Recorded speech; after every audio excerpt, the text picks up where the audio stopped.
a su sala de artistas. Esta mañana nuestra invitada es la maestra pintora Regina Prado de Batres. Regina es un personaje ilustre de las artes plásticas guatemaltecas, un personaje ilustre de la sociedad guatemalteca. Es casualmente, Regina, hija del querido alcalde guatemalteco de la ciudad de Guatemala, Martín Prado Vélez. El famoso Puente del Incienso lleva su nombre, se llama realmente Martín Prado Vélez, no se llama Puente del Incienso. Así que, Regina, bienvenida a las cámaras de TV USAC, bienvenida a su sala de artistas. Y vamos a empezar de una vez con esta... Esto no es una entrevista, y se acuerda, es más bien un conversatorio con su amigo. A nuestro público siempre le interesa, Regina, saber cómo es que un ser humano como usted llega al arte. Tal vez si pasáramos por aquella historia en la que confluyen en la sala de su casa sus amigos artistas y su esposo, eso sería una gran cosa para que empezáramos a contarle al público cómo es que Regina Prado llega al mundo de las artes plásticas. Bueno, a ese mundo, a ese universo maravilloso, ¿verdad? A ese universo llegué antes de esta historia. Ajá. Cuando yo me gradué de bachiller en el colegio, mi sorpresa fue que la directora sacó un folder con mis dibujos de la clase de educación para el hogar, de la clase, y yo dibujaba todo el tiempo. Entonces, cuando vi aquellos dibujos, me dice la directora, tu vocación es dentro del campo del arte, busca tu camino por ahí, porque seguramente por ahí va a ser. Era bien difícil porque mi papá era me cuidaban más de la cuenta. En esa época una señorita no podía salir sola de noche y yo me inscribí en la Escuela de Artes Plásticas teniendo 18 años. Uh-huh. Y me dijo, ¿cómo vas a estar saliendo de noche sola? Esto no está correcto. Y yo me iba con una amiga y yo era feliz en el taller de escultura trabajando arcilla. Pues, para no hacer larga la historia, me sacó. Entonces me dijeron que mejor aprendiera a pintar por mi cuenta y que ahí me iba a ir muy bien. Y de hecho ahí empecé a pintar. ¿Cómo no? Conocí a don Óscar González Goyri, don Miguel Ángel Ríos, Garavito, y el que daba la clase era don Luis Álvarez. ¿Cómo no? Sí, pues. Entonces, pintor. Don Luis Álvarez a él no le pagaba don Miguel por las clases que daba, le pagaba con pintura. ¿Con materiales? Con pinturas. Entonces, don Luis pintaba y se iba al Banco de Guatemala a venderles, porque ahí nomasito quedaba el Banco de Guatemala. Entonces les iba a vender cuadros por abonos. ¿A los empleados del banco? A los empleados del banco, y ahí salía feliz porque le daban 5 quetzales de abono. Cada vez que iba, recogía sus 5 quetzales y así trabajaba él. Fui caminando y después conocí a Manolo Gallardo y me dijo, pues si querés, yo te doy clases. Esto siempre fuera del ámbito propiamente académico, ¿verdad? Del ámbito de la escuela. Ah, no, yo ahí no había entrado a la escuela. No había entrado a la escuela. Entonces, ahí me casé. Y empieza la marimbita de hijos Tengo 4 hijos lindos y me los gocé toda esa época en que los lleva uno a clases de natación, que el otro karate, donde por aquí, por allá. Y en ese año yo cumplí 40 años y me entró la desesperación. Entonces se sentaron en la sala de la casa mis 4 hijos y mi esposo, y les digo, el mundo a mí se me está acabando y yo ya tengo 40 años, todos ustedes se realizan y yo no hago más que llevar, traer, cuidar, cocinar, lavar. Llegaba una empleada y me preguntaba, ¿cuántos niños tiene? 4.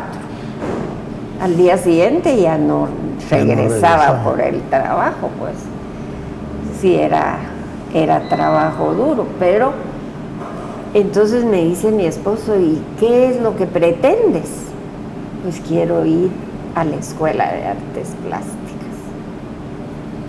Y él es muy abierto, la verdad. Él me dijo, bueno, si eso es lo que quieres, pues ándate. Porque para esa época yo salía a pintar paisaje. Y nos íbamos con un grupo de amigas a San Cristóbal, a Matitlán, acabábamos en Palín o en Los Aposentos, en algún lado, en Chimaltenango, donde el carro paraba ahí, y más buscábamos un arbolito donde hubiera un morral, porque ese morral quería decir que por ahí había gente trabajando. Entonces nos sentíamos seguras. Sí, ves. Otras veces... Esos todavía no son los viajes con don Luis Álvarez. Ah, no. ¿Esos son posteriores? No, esos fueron... Después de esto fui con don Luis Álvarez otra vez, porque yo había estado en 1961 con don Luis Álvarez. Pero después, cuando empezamos a ir a la Antigua y a todo esto, don Luis ya vivía en la Antigua. Entonces a veces él bajaba por Bárcenas y nosotros llegábamos, y por ahí por donde está la Escuela de Agronomía. Sí, la Escuela de Agricultura.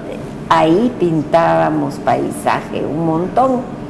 Pero después empezó que ustedes ya deberían venir a la Antigua y ver arquitectura y pintar ruinas, y nos empezamos a ir a las ruinas y a toda esa parte de ahí. Pero esa influencia de maestros que yo llevaba, yo quería conocer otro tipo de arte y ya más académico.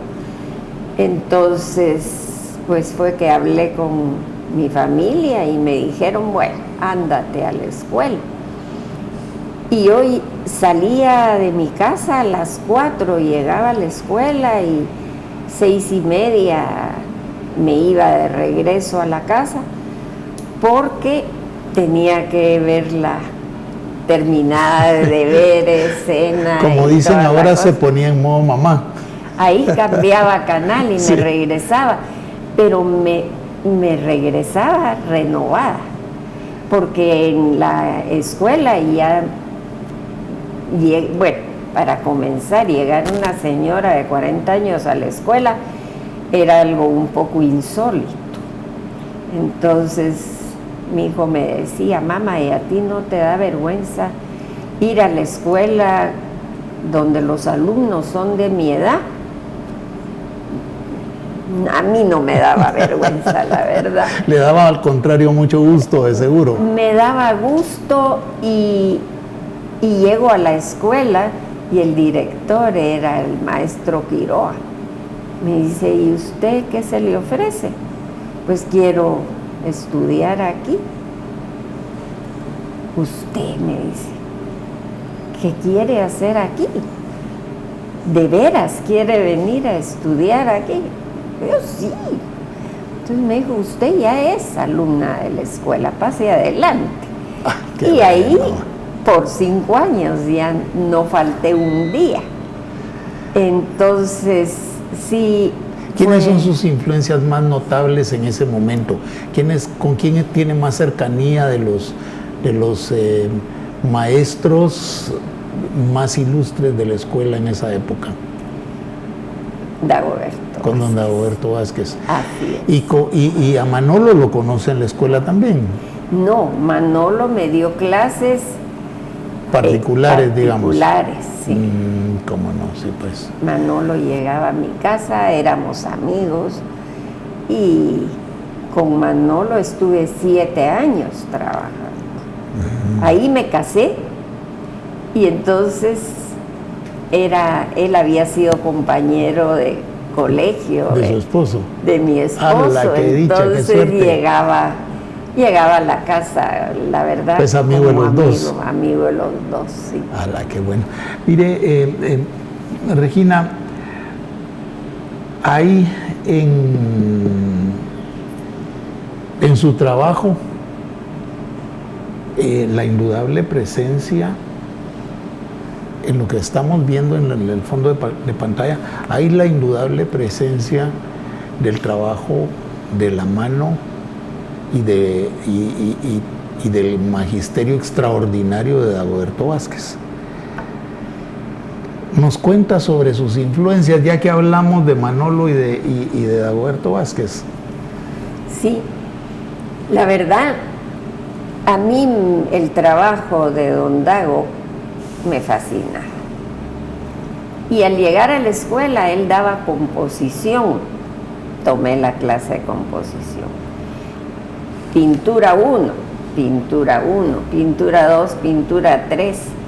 De ahí boceto de desnudo en acuarela, desnudo en óleo.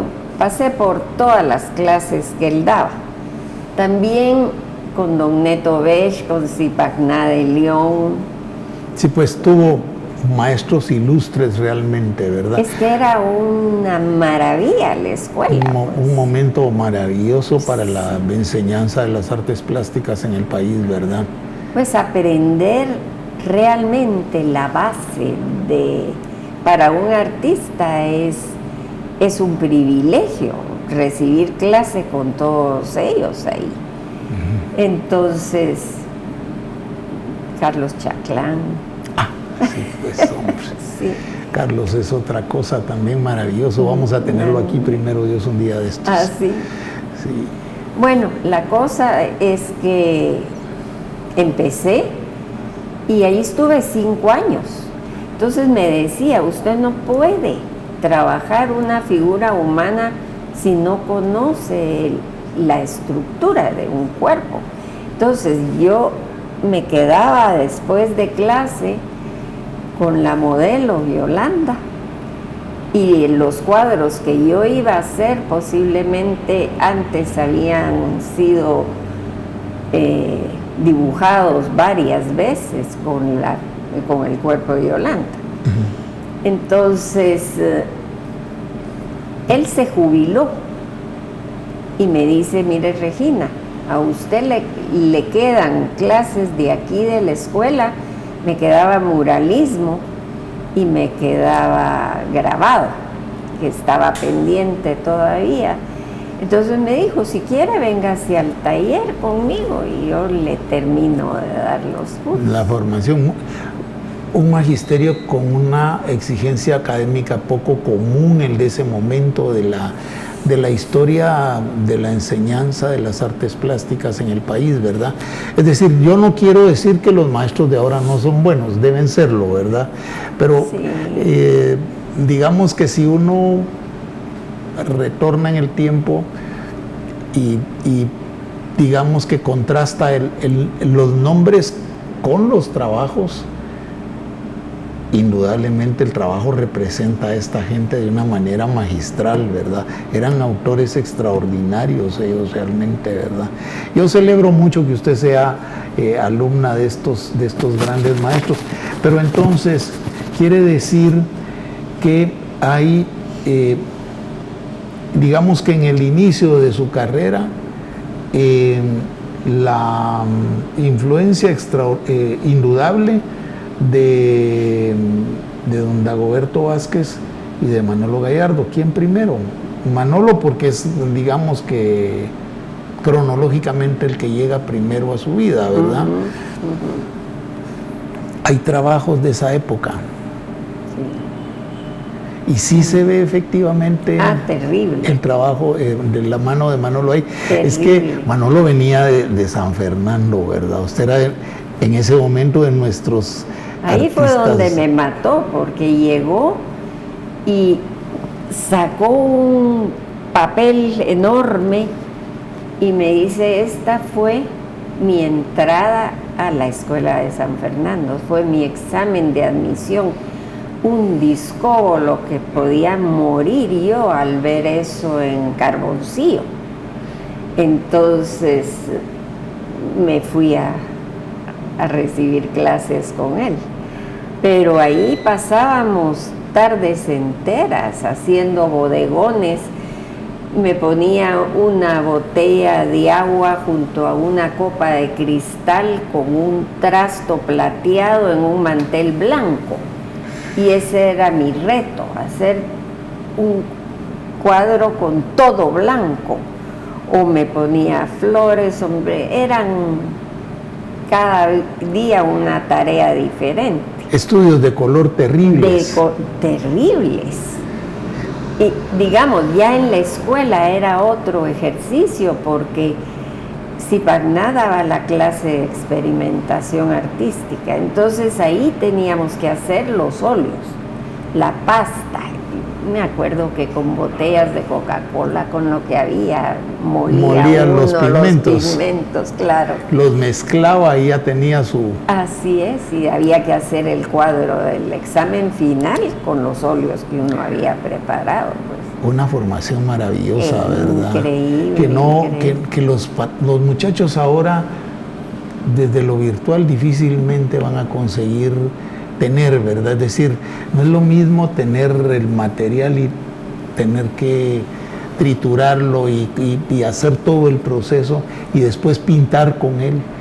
No, y preparar las telas, porque claro, habían telas buenísimas, pero para trabajar al diario preparaba uno sus telas. Pues imprimaba y hacía todo usted. Toda la Nada de llamar a ¿cómo se llaman? A don Miguel Ángel Ríos para que le hiciera el favor de tenerle lista la tela, ¿verdad? Bueno, sí las hacía, hacía. Llegamos al final del primer segmento, volvemos en un momento con la artista guatemalteca Regina Prado.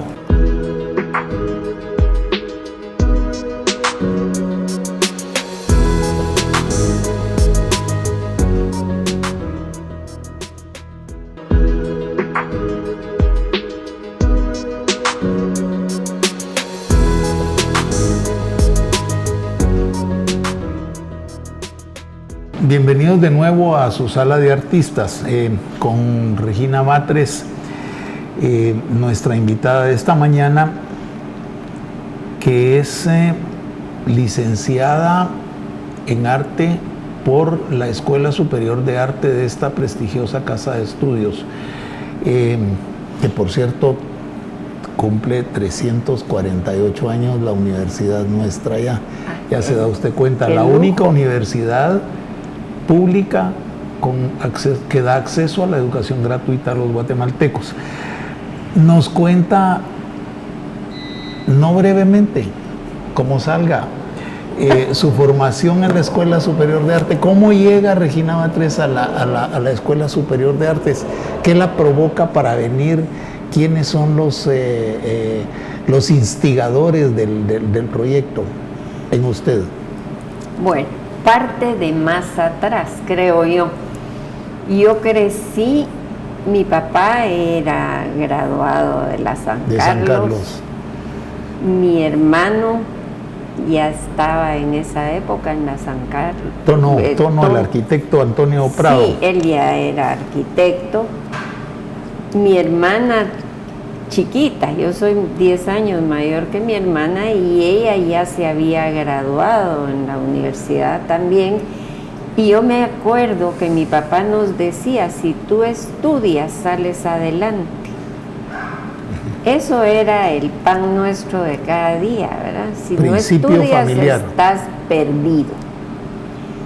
Entonces, y yo por accidentes del destino nunca fui a la universidad, nunca, y me quedé sin estudiar. Y según yo, la carrera de arte nunca iba a pasar de que me gustaba pintar. Y una vez, yendo a traer o a dejar a alguno de mis hijos, yo mantengo la radio de la universidad en el carro. ¿Cómo no? Es que mis hijos me dicen, Laíta oye marimba. Yo oigo marimba, yo oigo la 104.5 todo el tiempo en el carro, y de repente empiezan a decir que hay una invitación para artistas para entrar. En ejercicio para profesionalización. Exacto. Entonces, de ahí directo me fui a sacar las bases. Y en las bases yo lo reunía todo, porque exigían, creo que eran 5 exposiciones individuales, exigían docencia de pintura o algo así, dar clases, ilustración, proyección y a nivel arte, ¿verdad? Entonces he sido bastante disciplinada, creo yo. Tengo un libro en el que he apuntado recortes, invitaciones de exposiciones y todo. Un tío, cuando yo salí del colegio graduada, me regaló un libro rojo. Entonces yo dije, este libro lo voy a dejar para lo que haga en arte. Y empecé a guardar las exposiciones, los recortes de periódico, las fotos de lo que pintaba y lo que... Para no hacer larga la historia, ahorita tengo 5 tomos de libros rojos. Pero cuando me dicen que había que presentar invitaciones, había que presentar originales, enseñanzas de maestros como Don Dago, me dijo, usted nunca debe agotar las invitaciones que haga para una exposición. Siempre guarde. Guarda 25. Y con lo que costaba imprimir y hacer, siempre haga un cartel. Sí, y me decía cosas que después, digo yo, bendito Dios que tuve la enseñanza la guía de él, ¿verdad? Porque a la hora de juntar lo que teníamos que juntar para entrar, yo tenía las invitaciones, tenía los recortes de prensa, tenía todos los catálogos, aunque fuera un catálogo que era una hoja de bond doblada en 3, pero había un catálogo para la muestra y había alguien que escribía y siempre algo aparecía, pero llenaba los requisitos para entrar. Bueno, entregar ese famoso documento, porque había que llevarlo a foliar y con abogados y toda la cosa. Y lo logramos, y ahí fuimos un grupo del que era Willy Monsanto también, Alejandra Mastro, y empezamos la otra que éramos el grupito, porque había un grupo que teníamos de estudio y nos juntábamos normalmente en mi casa, que era Rudy Cotton. ¿Cómo no? Alejandra, Germania y Roland Bishkiak. Ah, ¿cómo no? ¿Y quién era? Fuerte, potente el grupo, ¿verdad? Sí, sí. Y muy alegre, la verdad. Entonces nos reuníamos, estudiábamos, a veces los domingos, porque no todos podían. Entonces el domingo se volvió varias veces también de estudio. Religión. Sí. En lugar de ir a misa, ¿verdad? Sí. Mire, qué interesante esto. Y terminó el pensum de la carrera de la licenciatura en la Escuela Superior de Arte. Así es. De manera que esta también es su alma mater. Sí, de la primera promoción. Orgullosa. Qué bueno. Muchas felicidades. Muchas felicidades. De los autores insignes que han pasado por la Escuela de Artes Plásticas, ahora por la Escuela Superior de Arte. Ahora la Escuela Superior de Arte tiene alumnos muy jóvenes, pero en principio el proyecto Maco Quiroa estuvo en la concepción original del proyecto, recuerdo yo. Sí. Maco Quiroa, también Zipagná estuvo en eso. Ellos, el grupo ese de gente que gestionó el arte en algún momento. En realidad son los creadores del proyecto, y qué bueno que usted de la primera promoción, es una gran cosa tenerla La primera aquí. promoción fue muy simpática porque todos éramos mayores de edad, entonces uno no tenía ni idea de estos exámenes que se hacen ahora calificados con máquinas y cosas, ¿verdad? Entonces no nos daba tiempo. Pero sí, Javier Pacheco. Así pues, Javier, de sí. grata memoria, Javier también, ¿verdad? Sí. Muy buena persona, Javier, actor importantísimo para la historia y la cultura guatemalteca también, sí. Javier. Sí, se partió ya hace muchos años, Javier también, ¿verdad? Sí. Bueno, ahora vamos a pasarnos de esta parte propiamente académica, Regina, a la parte conceptual de su trabajo. Regina es una artista muy completa. Ella dice que como su vida ha sido tan larga, ha tenido tiempo para hacer muchas cosas, pero no es cierto. Ella, lo que pasa es que es una persona inquieta, porque hay muchos artistas, inclusive mayores que ella, que no han pasado de lo propiamente académico, ¿verdad? Así que usted es un tesoro encontrado, querida amiga. ¿Cómo llega Regina Prado al arte conceptual? Bueno, después de haber pasado por toda la academia y todas estas cosas... De esa suerte de academia fascista que la mantenía aprendiendo. Pero la mano va pidiendo algo más, sí, en cada momento, por ¿verdad? Supuesto. Pero después de haber tenido todo este paso por la escuela, por la universidad, la mano pedía algo más, y creo que lo que me dio la oportunidad del cambio fue el Centro Cultural de España. Ahí había talleres en esa época, yo creo que ya el presupuesto ya no les da para esto. Traían muy buenos artistas de otros criterios, de otras disciplinas, curadores, había unos cursos de cómo presentar un portafolio.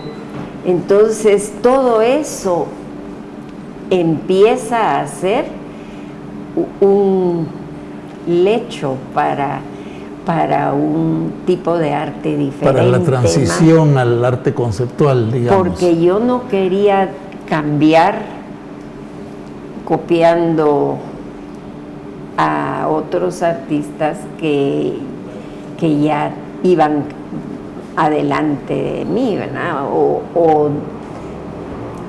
poner a copiar unas imágenes o algo. Pero sí el cambio se fue dando muy lento. Conozco a Dani Schaefer. Ah, cómo no, sí, importantísimo, Dani. Y me también dice, yo quiero ver no lo que tú querés que yo mire, yo quiero ver tu trabajo. Se fue a mi casa y a ver bocetos, a ver cuadernos, a ver todo. Entonces me dice, sí te doy clases, pero aquí vas a empezar de cero. No vas a volver a exponer. Yo ya tenía un montón de tiempo de estar trabajando. No vas a aceptar ninguna invitación a exponer nada. Aquí vas a empezar conmigo desde el principio. Entonces, él nos daba tareas, deberes. Y el primer deber me dice, esto, si pintas con pincel, te sale Manolo Gallardo. Si pintas con espátula, te sale Dagoberto. Mira, pinta con las manos o con los pies o con lo que querrás, pero quiero que seas tú. Y empecé a pintar con las manos, literalmente. Pura pintura de pared, sí, es... Cabalmente, ¿verdad? Sí, Ahí pero estamos. ese era pastel, óleo pastel. Y me peleé con él ese día y llorando hice esas tijeras. Porque llevé mi trabajo y me dice, ¿y a quién le pediste que te hiciera este deber? Y me puso tan brava que llegué a mi casa llorando. Cogí la tijera porque había que coger un objeto, lo que fuera. Pero yo debo haber estado bastante agresiva porque fue unas tijeras lo que agarré y llorando. Dani no me va a decir que yo no vuelvo a hacer que... Y así salió ese cuadro. Y al día siguiente, pues, llevé el deber y lo poníamos en el suelo los trabajos y él pasaba dando crítica a todos los trabajos. Y entonces dice, ¿este de quién es? Porque ya en ese ya no reconoció Dagoberto, no reconoció Manolo, nada. ¿Este de quién es? Yo así.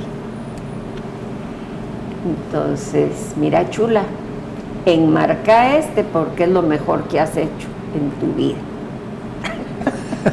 Y así empecé a trabajar diferente.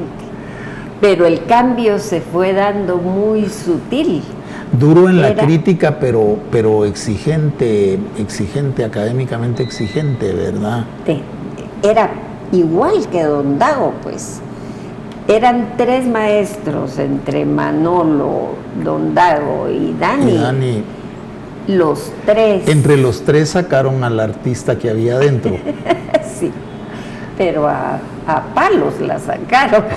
No, pero qué bueno, porque de no ser por eso, probablemente no tendríamos Regina Prado de Batres aquí, ¿verdad? Sí. No estaríamos hablando en este momento, ¿verdad? Mire, en el segmento que viene vamos a hablar de su fotografía y del grabado. Regina Prado es una artista muy completa. Resulta que ha hecho grabado, fotografía, pero también ha hecho escultura. Por ahí en los fondos de pantalla tenemos grabado. Por acá vienen luego, sí, estos son grabados maravillosos que tiene ella, la representan mucho. Esta pareja en esta escultura es maravillosa, su pintura es casi monocromática porque trabaja con muy pocos colores y ahí cabalmente se ve la influencia de Don Dago, ¿verdad? Afortunadamente no estamos hablando mal de ella porque está aquí enfrente, ¿verdad? Así que los dejamos y volvemos para hablar de estos temas en el tercer segmento con Regina Prado en su sala de artistas.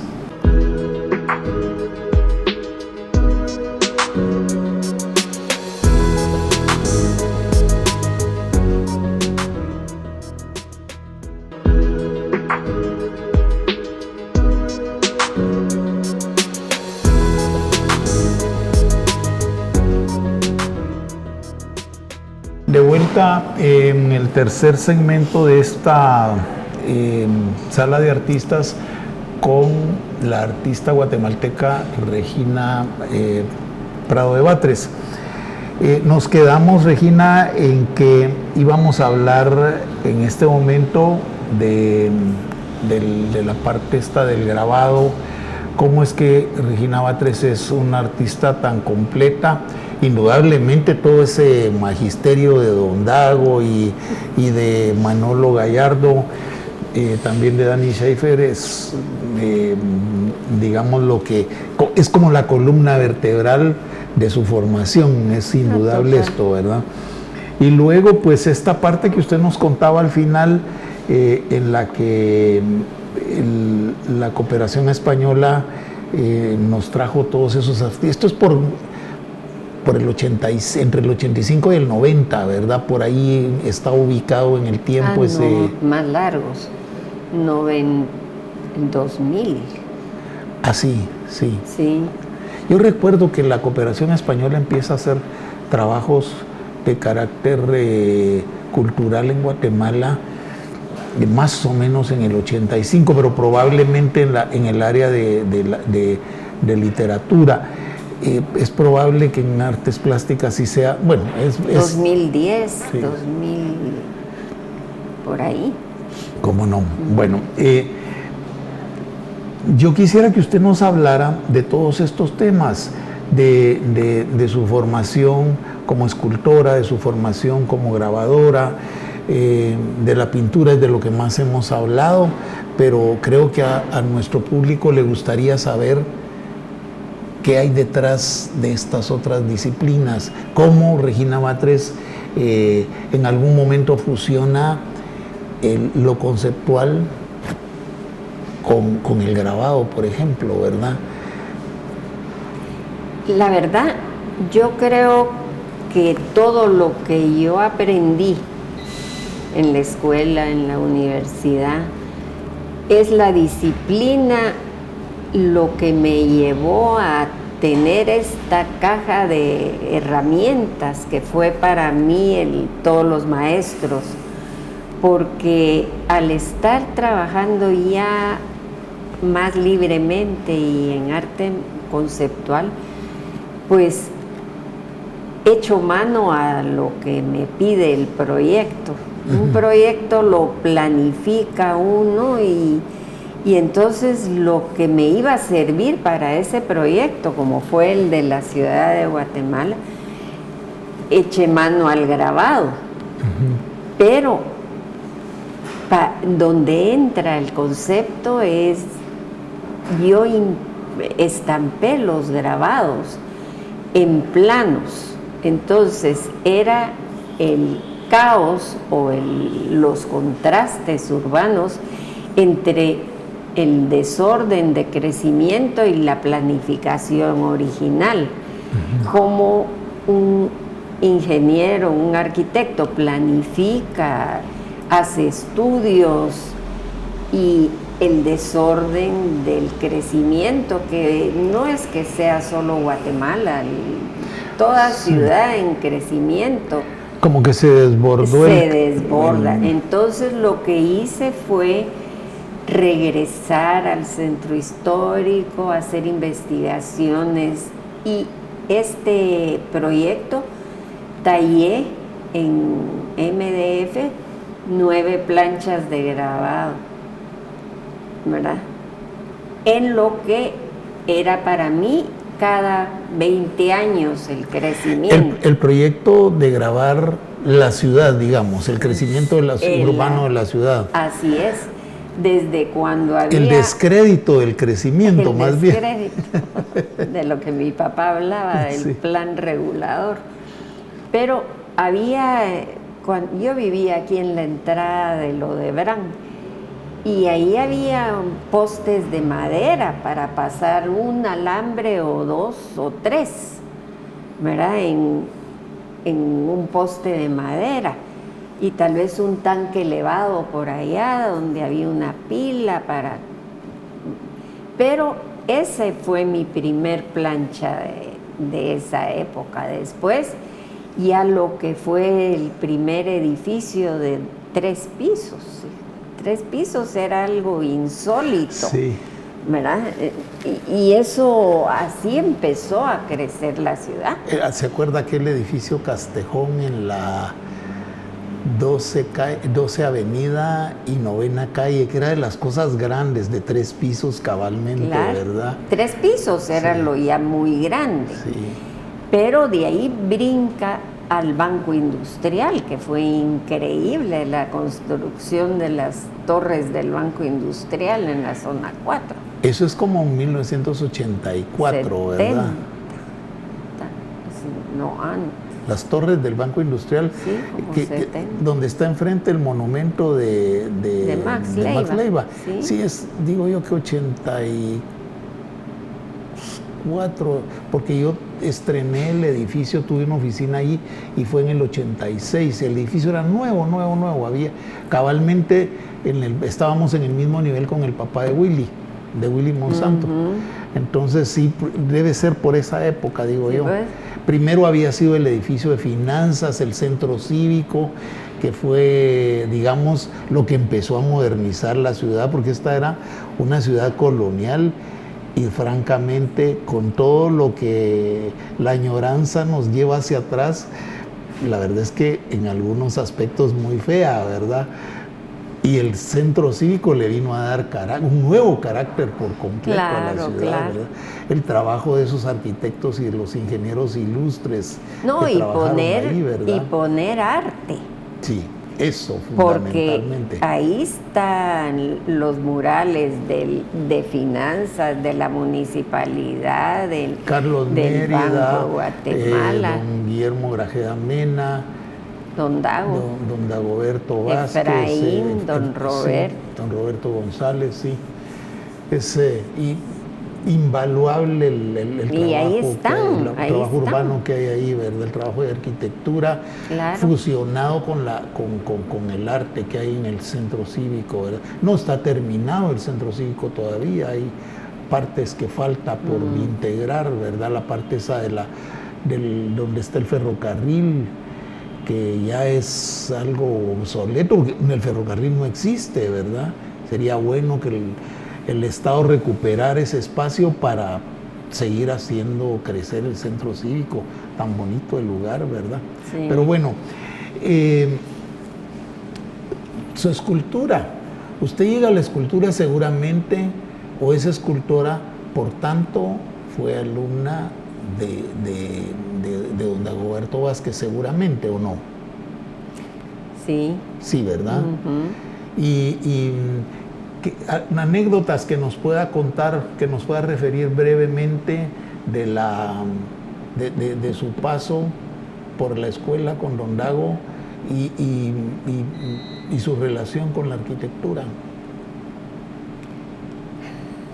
Con la arquitectura. Perdón, con la escultura, perdón, disculpe. Es que me perdí, me quedé en el tema ese anterior. No, es que la escultura, parte de la disciplina de la Escuela de Artes Plásticas era pasar por el taller de escultura. Y entonces con don Dago hice bronce, la escultura en bronce. Sí, pues, eso es él fue su más cercano maestro. Es contemporánea en la Escuela de Artes Plásticas también de Diana Fernández, tengo entendido. Diana entró una promoción antes que yo. A la escuela. A la escuela, sí. Ellas entraron con Rebeca Monbiela de Mirón, Eugenia Mechede y Diana. Y me hablaron que fuéramos juntas y yo no me atrevía a dejar mi casa porque mis hijos estaban pequeños, pero me quedó el gusanito, entonces al año siguiente entré yo. Sí. Muy bien, perfecto.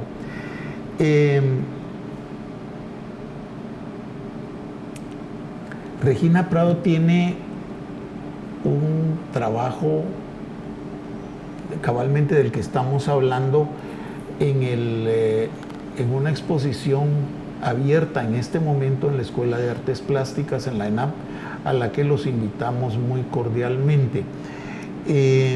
Su trabajo, ahí hay una retrospectiva de su trabajo, pero particularmente me quiero referir a su trabajo de carácter urbano, a esto que estábamos hablando del desorden, del crecimiento urbano.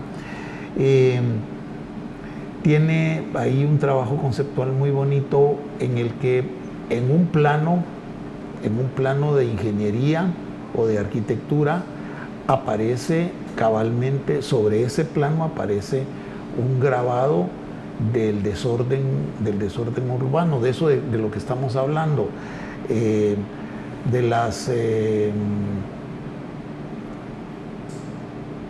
los alambres de Razor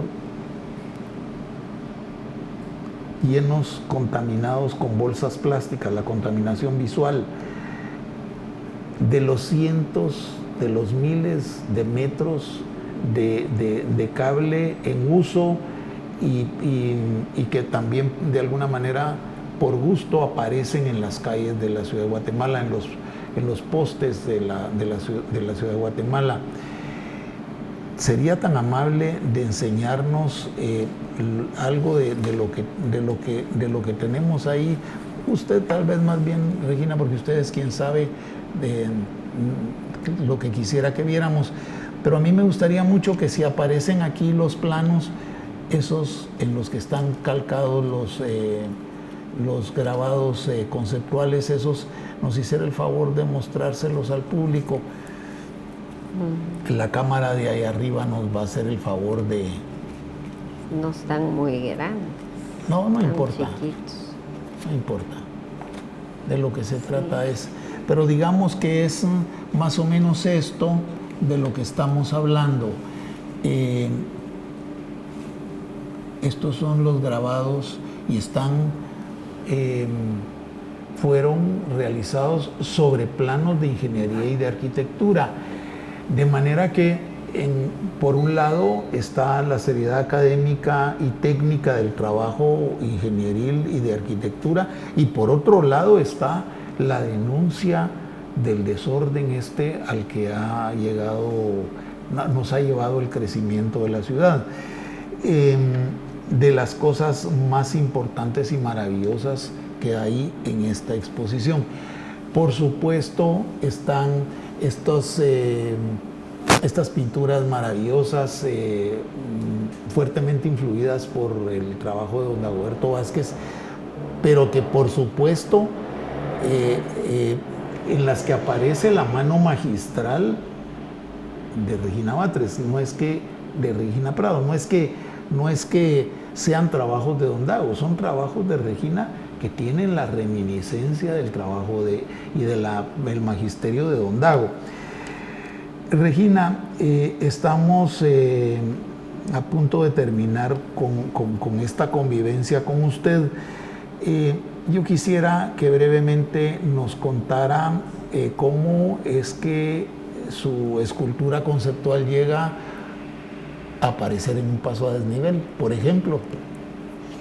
Bueno, eso se dio a raíz de la pandemia, porque yo había estado trabajando cubos y yendo al taller de herrería y soldando, y de repente, encerrada en mi casa, entre el cubo de mi estudio y enferma, porque encima me dio el COVID de los primeros meses, cuando no existía vacuna, cuando no existía conocimiento de lo que era. ¿Verdad? Nadie sabía más que muertes y muertes, ¿verdad? Y me da, y por cuidar al resto de mi casa y mi familia, no podía salir del cuarto. Me dejaron 21 días encerrada en un cuarto. Y sentí muchísimo la necesidad de comunicarme.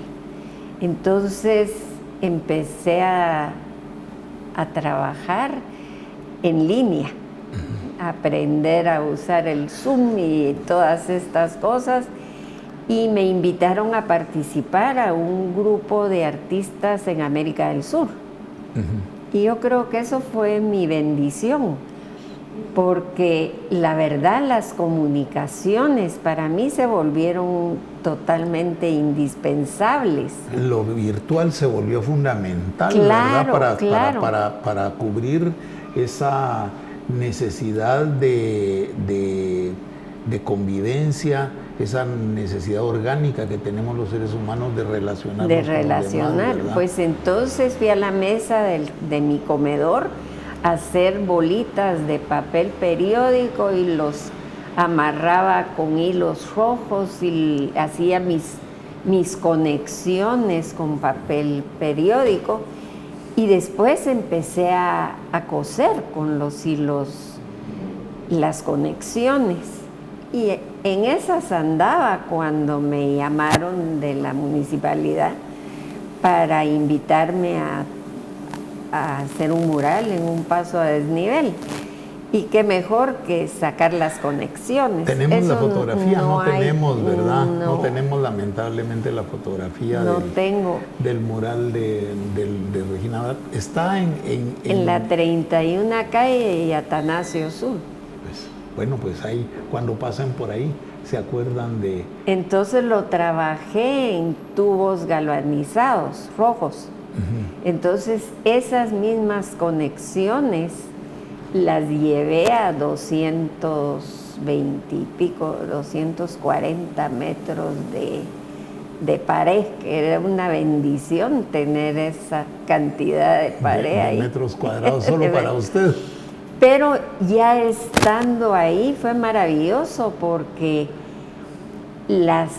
yo había dejado 10 centímetros de distancia entre los tubos y la pared de concreto, pero vino el sol y terminó mi pieza, porque cambiaba la estructura de las conexiones, las sombras de los tubos. Sí, pues. Entonces en la tarde era un dibujo y en la mañana era otro dibujo, porque se llegaban a proyectar las líneas Sí, pues. de las sombras. Cómo no, comprendo. Así es, así fue. Bueno, pues muchas gracias. Mire, y ahora sí ya llegamos al final del programa. Quisiera que nos hiciera el favor de despedirse de su público, que seguramente, igual que yo, ha estado muy a gusto con usted teniéndola aquí en esta su sala de artistas. Yo estoy muy agradecido con usted y por favor la dejo ahí con su público. Ahora nos despediremos usted y yo pronto. Bueno, yo quiero agradecerles la paciencia de haberme escuchado. Realmente fue una linda oportunidad presentarme aquí después de haber pasado mis años de estudio aquí en el Paraninfo. Así es que espero que si alguno tiene el interés de trabajar en algo artístico, no pierda tiempo y empiece con lo que tenga de materiales, porque se puede hacer arte con piedrecitas, con un lápiz, con crayones, con lo que quieran, con lo que sientan, empiece. Muy bien, muchas gracias entonces, Regina, por estar con nosotros. A ustedes, gracias por la audiencia, a esta su sala de artistas de TV USAC de la Tricentenaria Universidad de San Carlos en su 348 aniversario.